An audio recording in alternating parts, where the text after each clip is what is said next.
जय हिंद, नमस्कार। मैं अंबर जैदी स्वागत करती हूँ आप सबका एक बार फिर से हमारे आज के कार्यक्रम में। और आज एक American think tank council on foreign relation की रिपोर्ट पर बात करेंगे। सीएफआर कहता है कि पाकिस्तान भारत के बीच में एक आर्म कॉन्फ्लिक्ट हो सकता है, और बल्कि पाकिस्तान और अफगानिस्तान के बीच में एक आर्म कॉन्फ्लिक्ट हो सकता है। तो इस रिपोर्ट से क्या मतलब और इंडिकेशंस हमें मिलते हैं, इसको थोड़ा सा विस्तार से समझेंगे। और हमारे साथ इस पर बात करने के लिए मौजूद हैं मेजर जनरल सुधाकर जी। सर नमस्कार, बहुत स्वागत है आपका। Namaskar, Amber. It's always a great delight and pleasure to connect with you, and thank you for inviting me to your platform once again. Grateful to you. Yeah, please. Thank you so much sir. Sir CFR, ये council on foreign relations, इसका ये report आना और ये कहना, indications देना कि पाकिस्तान और भारत के बीच में एक और आर्म कॉन्फ्लिक्ट हो सकता है। ऑपरेशन सिंदूर हुआ 4 दिन पहले ही सर, एक मिनी काइंड ऑफ वॉर चला और अफगानिस्तान को भी लेकर कह रहे हैं। तो सर इससे क्या ये समझे कि ऐसा कुछ इससे मैसेज मिलता है कि ऐसा कुछ हो सकता है, या एक ये नैरेटिव बनाया जा रहा है, डर कहें, या फिर जो भारत और अमेरिका के बीच में एक ट्रेड नेगोशिएशंस चल रही है उसके लिए कुछ ऐसा क्रिएट करने की कोशिश की जा रही है। आई वांट टू अंडरस्टैंड कि ये एक्चुअली इससे क्या मतलब समझा जाए। बहुत बढ़िया, बहुत अच्छा आपने मुद्दा उठाया हूँ। और मैं सिर्फ आगे बढ़ने से पहले मोटा मोटा चीज़ों को व्यूअर्स के साथ शेयर करना चाहता हूँ। आज के दिन में हिंदुस्तान और यूएसए के बीच में जो ट्रेड डील है, जो अप्रैल 2025 को तकरीबन फाइनलाइज हो गया था, उसके बाद पता नहीं कितने बार रिवाइज हो गया है, रिविजिट हो गया है, अभी तक फाइनल सिग्नेचर या अप्रूवल नहीं हुआ है बाय यूएसए प्रेसिडेंट। और हिंदुस्तान के तरफ से ये हमने प्रपोजल दिया है कि जो टैरिफ 50% है, एक रेसिप्रोकल टैरिफ 25% और एक प्यूनिटिव टैरिफ जो है penalty 25% for buying oil from Russia. तो दोनों को मिला के ये ज़्यादा से ज़्यादा हिंदुस्तान के ऊपर 15% टैरिफ इम्पोज होना चाहिए। दूसरा, आप ये ध्यान में रखिएगा कि अभी तक चाहे हम कुछ भी कह लें, डाइवर्सिफिकेशन हुआ है, एक समय था जब रशिया से हम मिलिट्री हार्डवेयर करीब करीब 86% इंपोर्ट करते थे, वो कम होके 76% हुआ। और अभी आज के दिन में ये 36% ऑलरेडी पहुंच चुका है। और ये बैलेंस जो है कहाँ किस तरफ जा रहे हैं? फ्रांस की तरफ 33-36%, यूएसए के साथ जीरो था, वो करीब करीब 13%, 9 to 13% हो गया है। इजराइल के साथ 13%। आप ये देखिए, पिछले 20-25 साल में यूएसए से हिंदुस्तान ने करीब 25 बिलियन यूएस डॉलर का जो मिलिट्री हार्डवेयर है हिंदुस्तान ने खरीदा है। पिछले 20-25 क्या, मैं तो कहूंगा ये 2025 हो गया, आप पिछले 10-15 साल के अंदर, ठीक है ना, कोई कोई जगह आपको 20 billion 15 billion, but actually 25 billion का खरीदा गया है। और ये जो खरीद रहे हैं, नोइंग फुली वेल कि अमेरिका जैसे देश है, इसके ऊपर आप डिपेंड नहीं कर सकते, ठीक है नहीं। स्पेयर पार्ट हो गया आपका, देखिए ना, एरोस्पेस इंजन, तो G404 एंड 414, उन्होंने कमिटमेंट देने के बावजूद जो 80% टेक्नोलॉजी ट्रांसफर होना चाहिए, अभी तक ट्रांसफर नहीं हुई है, ठीक है नहीं। एक या दो इंजन आ रखे हैं, लेकिन टीओटी जो है वो 80% करेंगे। वो 80% क्या, 10% तो कर लें। तो ये हो गया दूसरा। ये जो मिलिट्री हार्डवेयर एक इंपॉर्टेंट चीज। तीसरा है, ट्रेड डील को कामयाबी करने के लिए, मतलब कोई भी देश अपना नेशनल इंटरेस्ट को की हित के लिए हर एक डील या एग्रीमेंट करता है। डोनाल्ड ट्रंप का जो माइंड है वो बिजनेस मैन है और जीतना चाहता है, ही इज अ विनर, ठीक है ना। हारने के लिए कोई भी चीज में वो तैयार नहीं है। तो ये जो ट्रेड डील है, इसमें किसी भी तरह साम दाम दंड भेद करके, चाहे डिले हो जाए कोई बात नहीं, वो इंडियन एग्रीकल्चर और जो हमारा सेंसिटिव सेक्टर्स है उसमें वो घुसना चाहता है। सेंसिटिव सेक्टर्स क्या क्या है? आपका एग्रीकल्चर हो गया, ठीक है ना, वो जो जीएम सीड्स वाला जो होता है ना, बैंगन, कॉटन सीड्स, और इसी तरह 3-4 और सीड्स हैं, उसको वो दबाव डाल के किसी भी तरह हिंदुस्तान के अंदर घुसाना चाहता है। हिंदुस्तान से चाहता है कि हम सोयाबीन और कॉर्न, जो चाइना ने इनकार कर दिया था, उनका जो अमेरिका का जो सेंट्रल कॉरिडोर है जहाँ पे सोयाबीन और कॉर्न ज़्यादातर ये करा जाता है। तो इनका तो मैं होने के बाद चाइना ब्राज़ील से लेने के लिए पक्का ये कर लिया था, सेटल हो गया था। फिर उन्होंने आके मिनरल्स के रेयर अर्थ एलिमेंट और कॉर्न के बारे में बात किया, सोयाबीन के बारे में बात करके उसको रेस्टो स्टेटस को एंटी किए हैं। लेकिन ये अनप्रेडिक्टेबल मार्केट होने की वजह से वो उनका काफ़ी ट्रेड डेफिसिट इसी कारण की वजह से होता है। तो इसलिए वो नया मार्केट क्रिएट करने की कोशिश कर रहे हैं। हिंदुस्तान को चुना है किसी भी तरह दबाव डाल के, ये भी चीज़ें उनसे खरीदे हैं। ठीक है ना? सो इसी तरह और भी देखिए H1B वीज़ा का इश्यू है। ठीक है ना? और आपका अभी ये जो क्रिटिकल मिनरल जो है ये इसके ऊपर डिपेंडेंसी, हालांकि अमेरिका और हिंदुस्तान का आप अगर देखेंगे 2000 से पहले जो रिश्ता था, ये एक किस्म की it was a relationship of estrangement, strange relationship था। लेकिन 2000 के बाद ये जो न्यूक्लियर डिवाइस अंडरग्राउंड टेस्ट हुआ उसके बाद आप देखेंगे ये एक प्रोग्रेसिव एक इम्प्रूव्ड रिलेशनशिप हुआ है ये। सो ये जो रिलेशनशिप इम्प्रूव हुआ है डोनाल्ड ट्रंप 2.0 से लेके अभी तक, ये तो जितना इम्प्रूवमेंट हुआ था ये तो पूरा नीचे ये कर दिया। लेकिन जो इम्प्रूव फेज है आप देखेंगे 2000 से लेके 2024 तक मानिए, इसमें institutional linkages, institutional formal linkages इतने हो गए हैं, चाहे डोनाल्ड ट्रंप की जगह और 100 डोनाल्ड ट्रंप ले आइए, ये इंस्टीट्यूशनल लिंकेजेस और अंडरस्टैंडिंग एंड कमिटमेंट को कोई बदल नहीं सकता है जब तक उनका कांग्रेस में कोई एक एक्ट नहीं होता है। तो इसको बदलना बड़ा मुश्किल है। जैसे बेका हो गया, लिमुआ हो गया, कोस्मासा हो गया, और एक्सचेंज ऑफ इंटेलिजेंस है 2002 को जो साइन किया गया था, ये बहुत महत्वपूर्ण एग्रीमेंट है। हमारे आम आदमी को समझ में नहीं आएगा क्योंकि बेका एक ऐसा एग्रीमेंट है जो आप जियो स्पेशल डाटा के साथ एक मिसाइल के ऊपर अगर लोड किया जाता है गाइडेंस के लिए, और correction, course correction, mid path course correction, क्योंकि जब कोई प्रोजेक्टाइल लॉन्च होता है, एक है लॉक इन डाटा, जब शुरू शुरू में टारगेट को जो मिलता है उसको लॉक इन करते हैं। उसके बाद टारगेट अगर हलचल हो रहा है या स्टैटिक हो, कोई अगर वेरिएशन आ जाता है, मिड कोर्स करेक्शन का डाटा होता है, और एक टर्मिनल गाइडेंस होता है।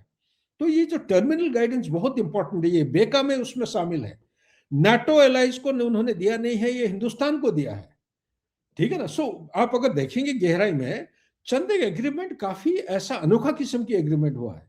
सो ये इंस्टीट्यूशनल लिंकेजेस की वजह से बहुत ये हो रहा है। लेकिन अगर डोनाल्ड ट्रंप जैसे आ जाते हैं प्रेसिडेंट, वो तो कांग्रेशनल उनका कॉन्स्टिट्यूशनल जो ऑब्लिगेशन है, वो ऑब्लिगेशंस को डिसरिगार्ड करके तो अपना मन मर्जी, जैसे टैरिफ 3% से ज्यादा कोई प्रेसिडेंट इंपोज नहीं कर सकता है कोई देश के खिलाफ जब तक आपका कांग्रेस रेटिफाई नहीं करता। ये है उनका 1977 का जो लॉ कहता है। लेकिन कुन केयरलेस बोलता I am the president, I will issue executive orders. Hindustan के ऊपर 25 प्लस 25 50%, ब्राजील के ऊपर 50, हालांकि ब्राजील के साथ मेरे ख्याल से कम हो गया, शायद 30% हो गया अभी। चाइना का देखिए 200 के ऊपर चला गया था। तो इस किस्म के as a president of a super power और big country like USA, arbitrary या unilateral imposition of tariff cannot be extended against any country. But आपका सवाल के साथ जो जुड़ा हुआ है जो मसला, इसकी जवाब में मैं ये कहूंगा लेवरेजेस। अमेरिका कर क्या रहा है, वो लेवरेज क्रिएट कर रहा है। ये भी जो उन्होंने स्टोरी शुरू किया है उसको बोलते हैं सिनेरियो बिल्डिंग। अगले 5 साल या 2 साल में क्या क्या सिनेरियो, एक ताइवान को कैप्चर करेगा चाइना, हो सकता है चाइना जो है व्लादिवोस्टोक को भी कैप्चर करेगा। वो जो आइलैंड है, दो नदी के बीच में एक आइलैंड है जहां पे 50-50% उन्होंने 2008 को एग्रीमेंट किया था। उसके बावजूद भी चाइना अभी रिसेंटली इसी साल मेरे ख्याल से renaming of the complete island वो कंप्लीट क्लेम कर रहे हैं, व्लादिवोस्टोक में जो आइलैंड है। इसी तरह अलग अलग जगह जो है, कौन सी जगह उनको पता है कि चाइना के खिलाफ वो कंटेस्ट नहीं कर सकते हैं, एंगेज करके रखना पड़ेगा, कंटेन भी नहीं कर पाएंगे क्योंकि उनकी डिपेंडेंस चाइना के ऊपर इतना बढ़ गया है, वो कुछ कर ही नहीं सकते हैं। वो उनके सामने सिर्फ हिंदुस्तान जैसा देश है, क्योंकि हिंदुस्तान को अगर काबू में नहीं लेंगे, यही देश बहुत तेजी रफ्तार से एक सेकंड चाइना बनने जा रहा है। ये चाइना को भी ओवरटेक करने का खतरा है। ठीक है नहीं। सो इसीलिए उनको डर है कि कहीं ये तो नहीं हो, तो इसको क्रिएटिंग लेवरेजेस, मेरे विचार और स्टडी के मुताबिक ये भी एक लेवरेज है, उसको इंफॉर्मेशन वॉरफेयर का एक पहलू है। वो सिनारियो बिल्डिंग कर रहे हैं, नैरेटिव बिल्डिंग कर रहे हैं कि लड़ाई हो सकता है, बाद में अगर हो जाएगा वो बताएंगे हिंदुस्तान, आपको तो हम बताए थे ओपन सोर्स में, आपको इंटेलिजेंस इनपुट भी दिया था कि ये होगा ये। लेकिन मेरे को जैसे लग रहा है ये हिंदुस्तान को अपना नॉर्मल ग्रोथ स्टोरी पे जो रोड मैप है उसमें चलने नहीं देंगे, कहीं ना कहीं कदम कदम पे ये रुकावट पैदा करेंगे। और ये रुकावट पैदा करने का ये एक एक ये अलग किस्म का एक अलग तरीका, एक एक्स्ट्रा ऑर्डिनरी तरीका ये है। और वो सिचुएशन बिल्डिंग कर रहे हैं, और पाकिस्तान को भी शेप, वो बोलते हैं ना, you shape the battlefield before you enter it. They are shaping the battlefield of 2026 2027। अच्छा, ये एक हिस्सा है, मैं बता रहा हूँ, सिनारियो बिल्डिंग, लेवरेज क्रिएट करना। हो सकता है कि सीआईए का ये कहने पर ये स्टोरी बिल्डिंग कर रहे हैं, लेकिन दूसरा पहलू मैं बोलता हूँ, पाकिस्तान को अगर देखते हैं, पाकिस्तान अगर आप देखेंगे, जब जब लड़ाई हुई है हिंदुस्तान के खिलाफ, जब भी 47 48 की बात करिए, आप 65 की बात करिए, आप 71 का, फिर उसके बाद तो इंसिडेंट स्टार्ट हो गया पंजाब, और उसके बाद कश्मीर में, उसके कारगिल वाला आप बात करिए, जब भी हुआ है, अगर आप जॉइंट डॉट्स करेंगे, लेयर्स जो विजिबल लेयर के नीचे, हमेशा उनका इंटरनल ट्रबल के वजह से ये अटेंशन डाइवर्ट करने के लिए, कोई भी देश के साथ लड़ाई होता है, यही होता है, चाइना के साथ भी देखिए, इंटरनल इंस्टेबिलिटी और टर्बुलेंस को डाइवर्ट करने के लिए, अटेंशन डाइवर्ट करने के लिए हमेशा वो पड़ोस के साथ लड़ाई किए हैं, ताकि ये लड़ाई जब शुरू हो जाती है, देशवासियों के बीच में एक नेशनलिस्ट फेवर, नेशनलिस्ट फीलिंग एक पैदा होता है, वो एकजुट करता है सारे लोगों को। आज के दिन में देखिए पाकिस्तान के अंदर लबैक एक पार्टी है, क्या तहरीक लबैक पार्टी है ना, TLP बोलते हैं जी, तहरीक लब्बैक पाकिस्तान। लबैक पाकिस्तान है, 2012 मेरे ख्याल से पहले ये मिलिट्री ने स्टार्ट किया था, जी। पाकिस्तान की आर्मी ने शुरू किया था, ताकि ये जो नए किस्म की पार्टी है, इमरान खान का पार्टी हो गया या तहरीक तालिबान पाकिस्तान, इनको मुकाबला करने के लिए ये क्रिएट किया गया था, ठीक है ना, ताकि आर्मी के सपोर्ट में आ सकते। ये पार्टी आर्मी के खिलाफ चला गया इस पर, क्यों? इसलिए चला गया क्योंकि पाकिस्तान पहली बार, despite being an arch rival of Israel, वो इजराइल के साथ समझौता और जो पीस प्रोपोजल चल रहा था उसका एक मिला हुआ एक मेंबर है। और साथ ही उन्होंने ऐसा कंसेशन, क्योंकि उनका फॉरेन मिनिस्टर खड़े होकर असेंबली में बोला था, पार्लियामेंट्री ये में, लोकसभा में, उनके असेंबली में, कि हमने तो ये जो पॉइंट दे रहे हैं इसके साथ सहमत नहीं थे, ये तो उथल पथल उदल बदल करके उन्होंने बना रखा है। तो पाकिस्तान में काफी हंगामा हो गया था। ये जो लबैक वाला पार्टी है पाकिस्तान है, ये तो पाकिस्तान आर्मी के खिलाफ वो चल पड़े थे, 126 या कुछ, काफी सारे लोग मारे गए हैं। सर और 300-400 से भी ज्यादा लोग मारे गए। इनफैक्ट इंटरनल रिपोर्ट्स तो ये है कि हजारों की संख्या में लोग मारे गए हैं। जो ये तो कुछ कुछ नदी में, वो कोई नदी का नाम भी था, उसमें से डेड बॉडीज उसको रिकवर किया गया है। सो मैं कहना ये चाह रहा हूं कि वही पार्टी जिसको पाकिस्तान आर्मी ने क्रिएट किया था, वही पार्टी पाकिस्तान आर्मी के खिलाफ जा रहा है। तो ये जो इंटरनल स्टेबिलिटी है, आज के दिन में मुनीर, फील्ड मार्शल मुनीर के खिलाफ नए नए फ्रंट खुल गया है। अभी देखो ना, वो लीबिया में जाके क्या एग्रीमेंट साइन करके आ गया। अरे भैया, उसके ऊपर पूरा विश्व का बैन है, सैंक्शन हो रखा है। जीएचक्यू में नहीं देखा आपने, ब्लड प्रूफ ग्लास के पीछे थे और ब्लड प्रूफ जैकेट पहने हुए थे लीबिया में। वो तो है, वो तो है, पर मैं कह रहा हूँ, वो नए बिना सोचे समझे वो ऐसा कदम उठाते हैं, तो वही होता है जब घमंड दिमाग के अंदर घुस जाता है। घमंड क्या है? कॉन्स्टिट्यूशनल अमेंडमेंट 27, ये पाकिस्तान के कॉन्स्टिट्यूशन में ऐसा एक वो कैविएट डाल दिए हैं, ये पाकिस्तान आर्मी चीफ के दिमाग के अंदर घमंड को बढ़ावा देता है। ये जब आप लीगल इम्यूनिटी दे देते हैं पूरा लाइफ लॉन्ग, तो उससे क्या होगा? आप इम्पीच नहीं कर सकते हो। आप judiciary chief of the army staff is not subject to accountability to judiciary, not even accountable to legislature, not accountable to media. Media तो आज के दिन में ना की बराबर है पाकिस्तान में, कर लो क्या करना है, ठीक है नहीं। सो ये सारे जो माहौल पैदा हो रहा है, इससे धीरे धीरे ये बिल्ड हो रहा है, एक डायरेक्शन, एक दिशा में ये प्रोग्रेस कर रहा है। ये पाकिस्तान जो है अगले अभी अभी हिले हुए हैं बाय द वे। अभी उनको धीरे धीरे देख रहे हो ना, जैसे deputy prime minister, foreign minister Dar साहब आके वो इस किस्म की स्टेटमेंट दे रहे हैं जो कि मुनीर का दिया हुआ स्टेटमेंट के खिलाफ है। वो आके बोल रहे हैं कि रावलपिंडी के पास जो एयरफील्ड है, कौन सा है एयरफील्ड जहां पे हमला हिंदुस्तान ने किया था, किराना हिल्स के पास, कौन सा है वो नूर जो खान सर, जो नूर खान, है, नूर खान एयरबेस। नूर खान एयरबेस के नीचे वो छुपा हुआ है, न्यूक्लियर वॉरहेड्स है, कुछ टैक्टिकल न्यूक्लियर मिसाइल्स उधर है। किराना हिल्स 28 किलोमीटर दूर है और उनके F-16 उधर रेडी हालत में है। और इस्लामाबाद का जो सिविल उनका जो हेडक्वार्टर से ज्यादा दूर नहीं है, रावलपिंडी नजदीक है। ठीक है ना, तो उनको बंकर में छुपना पड़ा और ऐसा उन नुकसान हुआ है, उनको कोई साल लगेंगे उसको रिपेयर करने में। न्यूक्लियर कमांड अथॉरिटी कोई छोटा मोटा चीज नहीं है। Command, control, coordination, surveillance, intelligence, computer, ये सारे 8-9 किस्म की चीजें होते हैं। अभी नए डायमेंशन जोड़ दिया है चाइना ने पाकिस्तान को, ऐसा सिस्टम दिया है, बोलते हैं नेटवर्क सेंट्रिक। ये लोगों को समझ में नहीं आएगा जो मैं कह रहा हूं। नेटवर्क सेंट्रिक क्या होता है? नेटवर्क सेंट्रिक, अगर एक हवाई जहाज हमला करना चाह रहा है, कोई मिसाइल को लॉन्च करना चाहता है टारगेट में, वो अपना रडार को, वो जो ट्रांसपोंडर जो रडार होता है, अगर वो ऑन रहेगा वो पिकअप हो जाएगा, दुश्मन का रडार पिकअप करके वो लॉक इन हो जाता है। उसको कभी भी न्यूट्रलाइज या मार के गिराया जा सकता है। नेटवर्क सेंट्रिक ऐसा है, वो सैटेलाइट के आधार पर ये सब कनेक्टेड, आपका जवान से लेके वेपन प्लेटफॉर्म, आपका कमांड हेडक्वार्टर्स, आपके जो नेवल जो वॉरशिप्स हैं, आपका एरियल प्लेटफॉर्म, ये सारे प्लेटफॉर्म को एक ही नेटवर्क में, वो जो अगर मैं हूं कोई सोल्जर या पायलट हूं, मेरे को पता है बाएं तरफ इतने 100 किलोमीटर दूरी पे ये हो रहा है, दाहिने तरफ ये हो रहा है, सामने ये हो रहा है। प्रेडिक्टेबिलिटी, आपकी क्लैरिटी आ जाती है।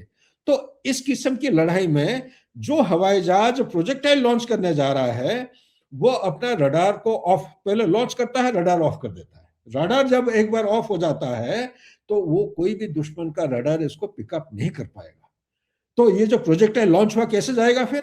इसका वही जो आपको समझा रहा था ना कि lock in data, mid course correction, terminal guidance. ऊपर कोई सैटेलाइट है, चेंगदू के ऊपर फ्लाई कर रहा है या और कहीं पे उसका ऑर्बिट पे जा रहा है, एक सैटेलाइट से नहीं, ओवरलैपिंग सैटेलाइट चाहिए। वो कॉन्स्टेंटली टारगेट को लॉक इन करके, टारगेट लॉक इन करने का माध्यम अलग अलग तरीके से होते हैं। एक एयरबॉर्न अर्ली वार्निंग, एक जो कंट्रोल सिस्टम प्लेटफॉर्म होता है हवाई जहाज, जो राउंड वाला डेस्क होता है एक हवाई जहाज के ऊपर, ये एक माध्यम है जो पीछे से उसको लॉक इन करके रखता है। एक माध्यम है आपका रडार सिस्टम, एक माध्यम है आपका सैटेलाइट सिस्टम, एक माध्यम है आपका ग्राउंड बेस्ड जो इंटेलिजेंस ऑपरेटिव है उनका सिस्टम होता है। अलग अलग तरीके से ये सब जुड़े हुए हैं, इंटीग्रेटेड है। ये जो ऑपरेशन सिंदूर में बहुत कम चर्चा हुआ, मेरा एक आर्टिकल छपा था न्यूयॉर्क टाइम्स, सॉरी, एक न्यूयॉर्क साउथ एशियन या कोई एक न्यूज़पेपर में, मैंने ये लिखा था कि ये चीज हिंदुस्तान को अपनाना है। मैं नहीं कह रहा हूं कि हमारे पास नहीं है, हो सकता है हमारे पास है, लेकिन मुझे नहीं पता है। मैं रिटायर्ड सोल्जर हूं, मेरे को लेटेस्ट नहीं पता है। मुझे लग रहा है कि हिंदुस्तान के पास नेटवर्क सेंट्रिक वॉरफेयर है। इसका मतलब यह है कि एक एयरक्राफ्ट या एक लॉन्च पैड या एक गन सिस्टम दुश्मन की तरफ टारगेट करके फिर वापस आ जाता है सेफ एंड साउंड। उसको हिट करने का काबिलियत दुश्मन के पास नहीं रहता है। यानी कि जब वो फायर करता है, लॉन्च करता है, लॉन्च करने के बाद दूसरे मल्टीपल प्लेटफॉर्म्स होते हैं, उसको गाइड करके टारगेट तक ले जाते हैं। ठीक है ना? जो नहीं तो पहले क्या होता था, जो हवाई जहाज लॉन्च कर रहा है वही उसको गाइड करता था till the last minute. As a result वो वल्नरेबल हुआ करता था। ये नेटवर्क सेंट्रिक बोलते हैं। मैं सिंपल टर्म से बोला हूं, उसका किल चेन भी आता है। किल चेन एक स्पेशल सब्जेक्ट है, 3 घंटा लग जाएगा समझाऊंगा तो। सो इसीलिए मैं ज्यादा ये नहीं करना चाहता हूं, सिंपल तरीके से आपको बता रहा हूं मैं। तो पाकिस्तान अपना काबिलियत बढ़ा रहा है। अभी जैसे कि JF-35, मतलब F-35 के बराबर वो हवाई जहाज ले रहे हैं चाइना से, आया नहीं अभी तक, और इतना जल्दी भी नहीं है जो अभी बातचीत कर रहे हैं। मेरा जो चार्ट कह रहा है ये 2030 से पहले आएगा नहीं। ठीक है ना? बातचीत हवा में वो माहौल बना रहे हैं वो। Network sorry information warfare. इसी तरह जेट 10 के कुछ एडिशनल एयरक्राफ्ट ले रहे हैं। अपना जो डिफेंस कैपेबिलिटी है उसको एनहांस करते जा रहे हैं। जो फ्रिगेट्स हैं, सबमरीन है, सबमरीन आज के दिन में कितने हैं? उनका 12 है, 11 या 12, उसमें से मेरे पास जो खबर है 6 या 8 फंक्शनल है। हिंदुस्तान के पास 19 है, प्लस हमारे पास 3 है एसएसबीएन, अरिहंत, अरिघात, और तीसरा आपका जो है न्यूक्लियर पावर्ड जो सबमरीन है, जहां से आप K4, कल परसों जो ट्रायल हुआ था सर, ट्रायल हमारा सक्सेसफुली डिप्लॉय हो चुका है। ठीक है नहीं, अभी तक यही पहलू एक था जो कंफर्म नहीं था। K4 मिसाइल फायर होने के बाद हिंदुस्तान उस स्तर पे आ गया है, triad applicability, UK, France, Russia, America, China, China के पास भी है मेरे ख्याल, हाँ चाइना के पास है। इन देशों के साथ ये हम अनोखा किस्म की क्लब में मेंबर हो गए हैं, और ये actually it is giving deters jitters to Pakistan. तो ऐसे हालत में उनका constitutional crisis, political instability, economic instability, अभी तो सुनने मिला 26th IMF बेल आउट होने जा रहा है, 26th। ठीक है नहीं, और वो बोरो कर रहे हैं कहां से? कतर से पैसा ले रहे हैं, सऊदी अरेबिया से पैसा ले रहे हैं। सऊदी अरेबिया को 25,000 जवान भी देने हैं उनको, ठीक है ना। और वहां पे हमास का इंटरनेशनल स्टेबिलाईजेशन फोर्स के लिए डोनाल्ड ट्रंप को प्रॉमिस कर चुके हैं, दे हैव टू प्रोवाइड 25,000। अगर ट्रूप्स जाते हैं उनको इफेक्टिव बनाने के लिए, you have to have 25,000 people getting ready inside Pakistan. 25,000 people are moving, 25,000 people are deployed. ठीक है नहीं, आप देखिए ना, आप 75,000 नहीं तो कम से कम 50,000 आपका कमिटेड हो गया। दुरान लाइन आपका एक्टिव है। तहरीक तालिबान पाकिस्तान दे धमाके डेली कम से कम 8 से 10 जवान को मार रहे हैं। बलोच लिबरेशन आर्मी के जो अटैक हो रहा है, डेली 8-10 जवानों को मार रहे हैं। आपका तालिबान जो है, अफगानिस्तान का तालिबान दे धमाके हमला करते जा रहे हैं। ज्यादा नहीं तो कम से कम 20 से 30 जवान तो डेली मर रहे हैं। एक महीने में 600-800 जवान ऐसे ही राइट हो रहे हैं। बिल्कुल सर। उनका कितना तो फोर्स सर इनका कंटिन्यूअस चल रहा है। लेकिन सर हम जो सीएफआर की रिपोर्ट है उस पर थोड़ा-सा वापस आएँ और थोड़ा-सा ये समझने की कोशिश करें कि जिस तरह के इनपुट्स हैं उसमें ये है कि 30 से ज़्यादा जो पाकिस्तानी टेररिस्ट हैं वो जम्मू रीजन में एक्टिव हैं। तो क्या 2026 के लिए एक और पहलगाम टाइप कुछ मोमेंट इस तरह का क्रिएट हो सकता बहुत है जिस बहुत तरह बढ़िया, आप अच्छा हुआ आपने कम्युनिकेशन? सही टाइम पे इंटरजेक्ट किए हैं। मैं आ रहा था लेकिन लंबा थोड़ा सा खींच रहा था, क्योंकि ये चीजें नहीं बताएंगे दर्शकों को तो वो पूरी स्टोरी उनको समझ में नहीं आया। तो क्या, what is it that I am trying to say? I am trying to से पाकिस्तान आज के दिन में ऑलरेडी डामाडोल परिस्थिति में आ चुका है, बहुत नाजुक स्थिति है। एंड सबसे बड़ा चुनौती यह है कि देश टूट ना जाए। पहलगाम 1 क्यों हुआ था? पहलगाम 1 इसलिए हुआ था क्योंकि आप जो भी कोई भी संकेत को स्टडी करते हैं, वो एक चीज को दर्शा रहा था कि ये पाकिस्तान को, अगर वो कुछ लड़ाई शड़ाई तो कर नहीं पाएंगे, कन्वेंशनल लड़ाई, ऐसा काम अगर जब तक नहीं करेंगे लोगों को इकट्ठा लाना मुश्किल होगा। आप देखो ना, कल की मैं कोई इंटरनेशनल चैनल में बैठा था, उनका doctors, paramedic, accountants, chartered accountant, engineers Pakistan छोड़ के भगोड़ा हो रहे हैं, दूसरे देश में जा रहे हैं। क्यों? पॉलिटिकल स्टेबिलिटी नहीं है, एम्प्लॉयमेंट अपॉर्चुनिटी नहीं है। पाकिस्तान में जो उनका नौकरी नहीं मिल रहा है, उनका तनख्वाह मिलता है तो तनख्वाह नहीं मिलता है, ये हालत है। तो देश को छोड़ छाड़ के वो बाहर भाग रहे हैं, ये परिस्थिति है। तो ऐसा परिस्थिति और नाजुक होते जाएगा आने वाले समय में। तो इसीलिए मैं कहूंगा कि देश को जो तितर बितर होने लगा है अभी, ये भी वही पहलगाम वाला परिस्थिति या उससे और एक्यूट हो जाएगा। लोग आज के दिन में पाकिस्तान के अंदर नाराज हैं, आक्रोश है। क्यों आक्रोश है? एक आदमी के उंगली के नीचे अपने न्यूक्लियर कमांड अथॉरिटी, जो कि प्राइम मिनिस्टर के ये हाथ के नीचे होता था, वो आपने दे दिया मुनीर को। एक ही आदमी को अपने इम्पीचमेंट से प्रोटेक्ट किया, लीगल इम्यूनिटी दिया। एक ही आदमी को नीचे आपने आर्मी का चीफ बना दिए, एयरफोर्स और नेवी को भी डाल दिए। ऐसा हालत में वो भी तैयारी कर रहे हैं। क्या? कैसे? जैश ए मोहम्मद का जो विमेन कंटिजेंट, एक विमेन फोर्स तैयार किया जा रहा है। इसी तरह मैं कहीं पढ़ रहा था कोई किताब कल परसों, उसमें भी क्लैरिटी के साथ ये लिख रहे हैं कि Lashkar Taiba has formed a women's battalion, और ये बांग्लादेश जा रहे हैं। ठीक है नहीं। सो ये बांग्लादेश जाना तो और धीरे धीरे ये जम्मू कश्मीर के अंदर प्रवेश कर रहे हैं। जम्मू क्यों, आप जो पॉइंट बड़ा अच्छा उठाया, ये बहुत कम चैनल में ये हाईलाइट कर रहे हैं कि जम्मू एरिया में शायद हमारे media have to do well if they go into this. Jammu area में पिछले 1-2 साल के अंदर 30-40 से ज्यादा टनल्स टनल्स डिस्कवर किए गए हैं। जमीन से करीब 60 मीटर नीचे टनल्स डिस्कवर किए हैं। ये जो पहलगाम वान में चंद एक लोग थे और ऑपरेशन महादम में जो हिस्से लिए थे, उनका पाकिस्तान का टेररिस्ट, उनका जब डॉट्स को ज्वाइन किया गया, पता चला ये टनल के बीच में से अंदर घुस के अंदर आए थे। और ये जो टनल्स हैं, इसको और इसके लिए you required deep penetrating seismic radars या प्लेटफॉर्म्स। तो हमारे पास जितने हैं वो कितना 10 या 20 मीटर जा सकता है, हमें 30 मीटर तक गहराई तक पकड़ना है ये टनल्स को। इसके बीच में से वो ला रहे हैं नार्कोटिक्स, काउंटरफिट करेंसी। 500 रुपया वाला, जो मैं तो कल कोई चैनल में बता रहा था, टाइम आ गया है 500 रुपया को डीमोनेटाइज करना है। सर वो तो चैनल आरबीआई ने उसके उसके डिस्ट्रीब्यूशन को थोड़ा कंट्रोल भी करना शुरू कर दिया, उससे इंडिकेशन तो मिल रहे हैं कि हो सकता है। तो बेसिकली आपका जो पॉइंट है जम्मू एरिया का आपने नाम लिया, क्यों? मैं बार बार कहता रहा हूं कि आईसिस 2014 को डैश बोलते हैं, डैश, ठीक है ना, आईसिस लेवेंट उसको बोलते थे। उन्होंने प्रोक्लेम किया था कि चंद एक सालों के अंदर पूरा विश्व में ये ग्लोबल कैलिफेट बनाने में सफलता हासिल करेंगे।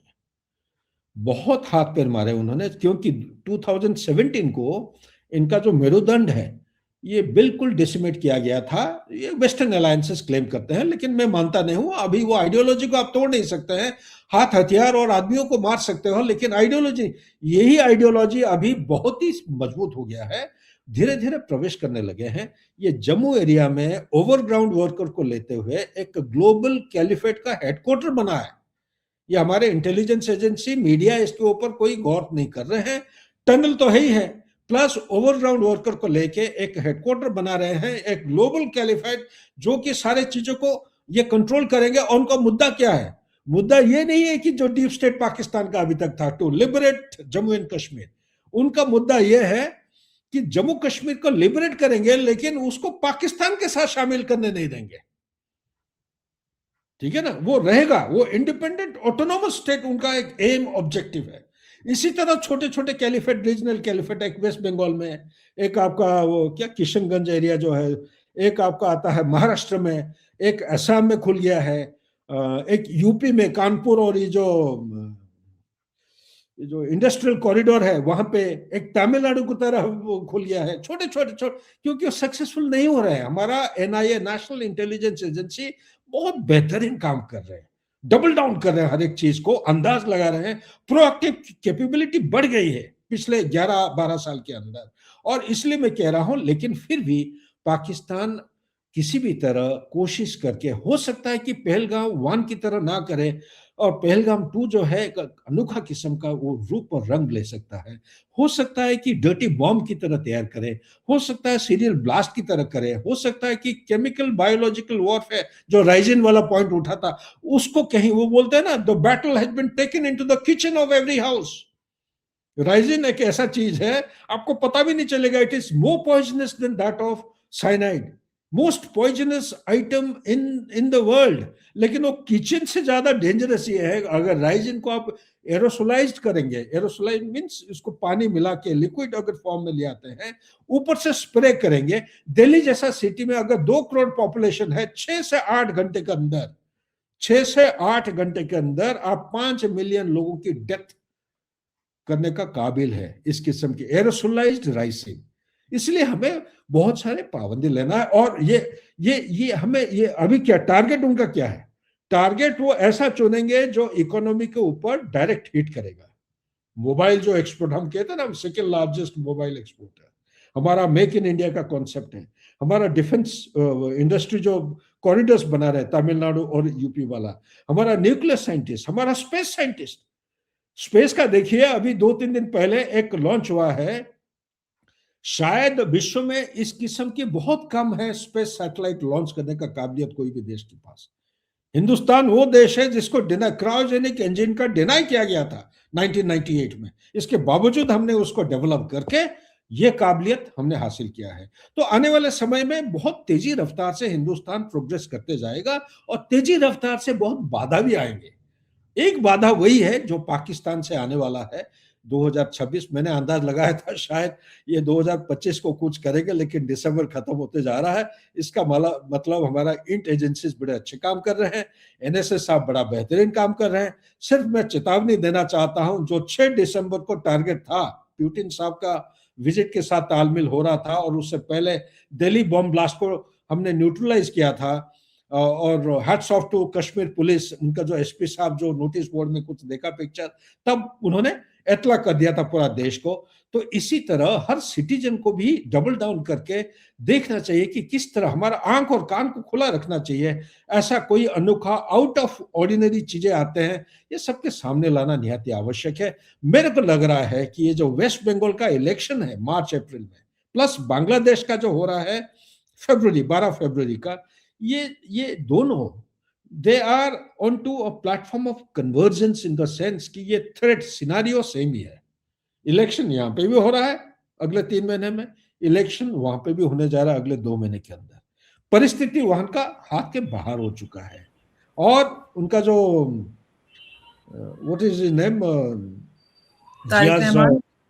Rahman Rahman has come and our condolences to अब द तो उनकी जी अनफॉर्चुनेट माँ का इंतकाल हो गया और जयशंकर साहब जा रहे हैं उसके yeah, उसमें our तदफीन। deepest condolences. We pray and hope that Bangladesh goes for the elections, and ये जो छोटे मोटे चीजें जो होते रहे हैं, जो कि हिंदुओं के ऊपर, तीसरा हिंदू के ऊपर अटैक हुआ है, वो नहीं होना चाहिए। और इलेक्शन, यूनुस साहब इलेक्शन को करना नहीं चाहते हैं, वो डेफर करना चाह रहे हैं, लेकिन हिंदुस्तान का अगर स्ट्रेटेजी बनाए तो हमारा फोकस होना चाहिए इलेक्शन कैसे 12 फरवरी को होना सर चाहिए। जयशंकर साहब जा रहे थे, यहाँ से पता लग रहा है कि भारत थोड़ा सा कम्युनिकेट कर रहा है, एंगेज कर रहा है।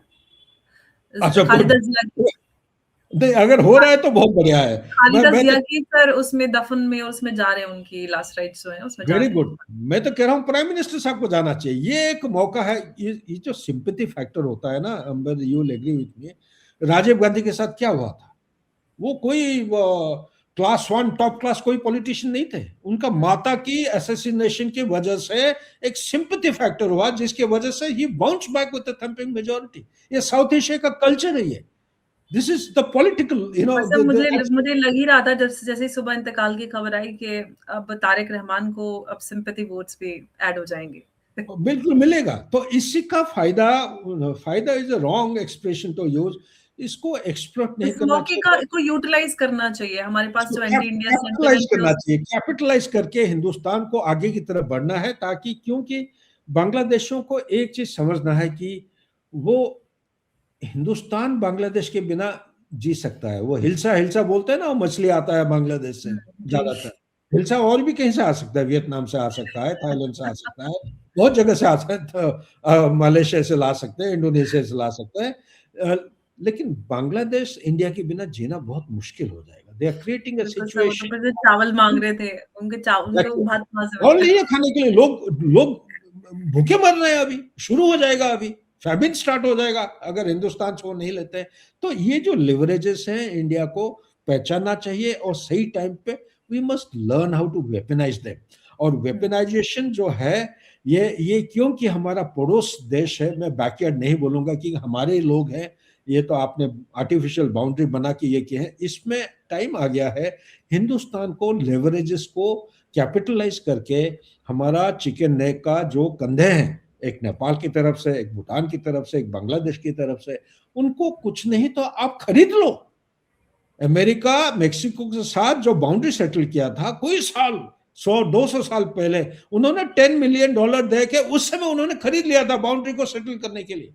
Why can't India settle such kind of boundaries?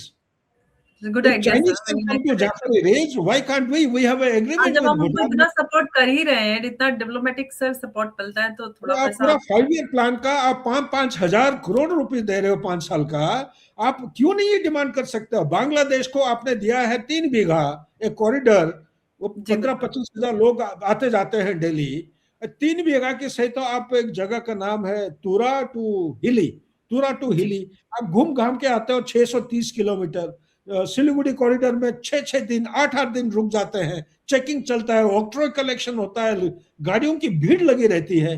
अरे भैया, उनका बैम्बू आता है, टी लीव्स आते हैं, उनका कोल आता है, लाइम आता है, अलग अलग किस्म की। और तुरा से लेके हिली तक एक 120 किलोमीटर का एक कॉरिडोर है। आप 3 बीघा दिए हो, आप ये क्यों नहीं डिमांड कर रहे हो? प्रेशर डालो कि भाई we need to have it.